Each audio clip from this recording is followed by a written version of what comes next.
మెట్ల పైకెక్కి గుడికేగు భక్తులకు ఎదురొచ్చే బంగారు స్వామి.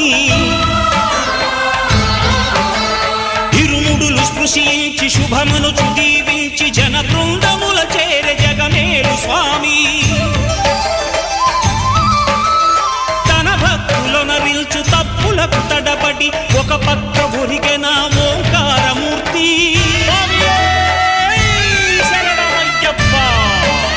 స్వాములందరూ తనకు సాయము కాగా ధీమంతుడై లేచే ఆ కన్య స్వామి. పట్టబంధము వీడి భక్తతతికై పరుగు పరుగున వచ్చే భూమిపైకి నరుడై